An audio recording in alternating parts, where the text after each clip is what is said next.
हम सभी लोग शपथ लेते हैं यदि हम सत्ता में आते हैं तो जो हमारी प्रमुख 10 मांगे हैं इसको हम मजबूती से लागू कराएंगे पूरे भारत में। सभी घोषणाएं लागू कराएंगे। देखिए, जो ये बैठक आज किसान मजदूर संघर्ष पार्टी की तरफ से रखी गई है, ये सामाजिक न्याय और संकल्प को देखते हुए प्रेस कॉन्फ्रेंस रखा गया है। क्या उद्देश्य इसके क्या है?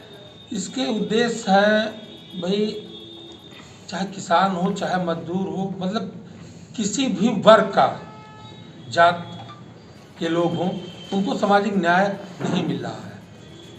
भाई जैसे ज़मीन विवाद ले लीजिए, थाना ले लीजिए, कचहरी ले लीजिए, किसी भी एंगल में ले लीजिए, तो कोई उनको न्याय जिस तरीके मिलना चाहिए मिल नहीं पा रहा है।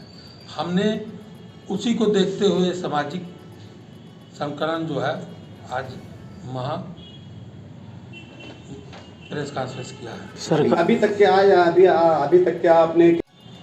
देखिए भाई, अभी तक तो मैंने जो हमारे पार्टी या किसान मजदूर संघर्ष पार्टी की तरफ से हर पदाधिकारी, हमारे राष्ट्रीय सचिव बैठे हुए हैं, हमारे वित्त प्रकोष्ठ के राष्ट्रीय अध्यक्ष बैठे हुए, इन्होंने आज तक अधिक से अधिक लोगों को न्याय दिलवाया है। भाई ये तो कल्पना किया नहीं जा सकता, उनकी सूची तो बनाई जा नहीं सकती है। पार्टी 20 स्टेट में रन कर रही है। बहुत लोगों को ये लगभग आपका किसान मजदूर संघ जो है ये कितने राज्यों में चल रहा है? इस समय 20 राज्यों में पार्टी रन कर रही है। तो सरकार तो बड़े बड़े दावे कर रही है कि न्यायप्रिय सरकार है और बहुत अच्छा काम कर रही है, तो आप लोग कैसे कह सकते हैं इसे? देखिए भाई, कहने को तो हम भी कह रहे हैं कि आज आगरा का ताजमहल बना देंगे, तो क्या कोई बना पाता है? भाई हमने घोषणा किए हैं, भाई अगर हमको उस स्तर पर किसानों और मजदूरों और यहाँ के लोगों ने स्थापित किया, तो ये मेरा प्रयास रहेगा कि जो वादे किए हैं उसको हम पूर्ण तरीके से उस पर खरे उतरें। मांगे क्या है आपकी पार्टी की? मांगे हैं राष्ट्रीय सचिव जी, आप बताइए। देखिए, हमारे जो घोषणाएं हैं वो प्रमुख 10 घोषणाएं हैं जो मैं आप सभी लोगों को प्रेस वार्ता के माध्यम से बताना चाहता हूं। पहला तो ये है कि जो है किसान मजदूर संघर्ष पार्टी सामाजिक न्याय महासंकल्प का जो है संपूर्ण भारत में जो है चुनाव लड़ेगी और लोकसभा क्षेत्रों में 10-10 हज़ार कार्यकर्ताओं का महासंकल्प दिलाएगी, 10-10 हज़ार कार्यकर्ताओं को। और दूसरा ये है कि किसान आयोग का गठन के लिए हम लोग प्रयासरत रहेंगे। सरकार और गैर सरकारी नौकरियों में किसान और मजदूरों के बच्चों को कोटा निर्धारित कराया जाएगा।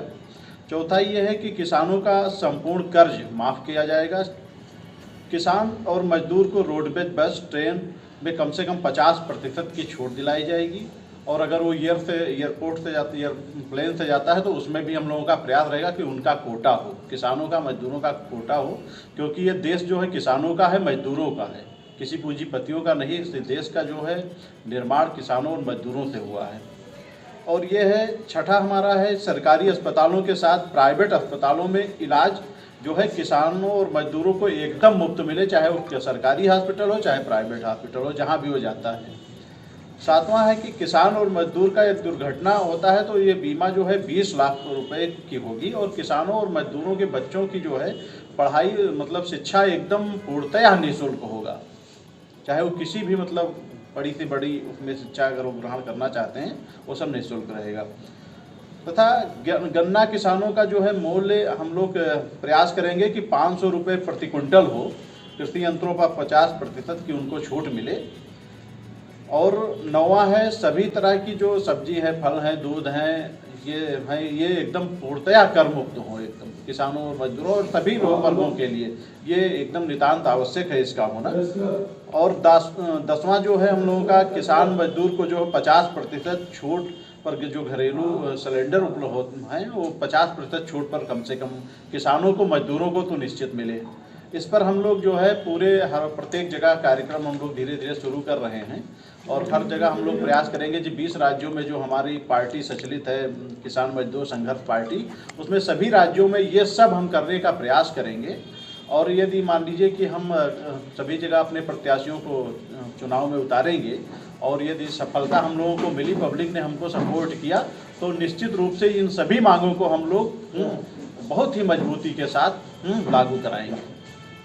दो या विपक्ष को गाली दीजिए, चाहे ये मनवादियों को गाली दीजिए, उनको गाली देने के बजाय हम खुद से सवाल करें कि लड़ाई में मामले में हम खुद कितने भागीदारी है, हमारा क्या योगदान है इस लड़ाई में। हमसे लोग पूछते हैं, श्रीवास्तव जी आपने कार्यक्रम में जाते हो कि आपको लगता है कुछ परिवर्तन हुआ है कि नहीं।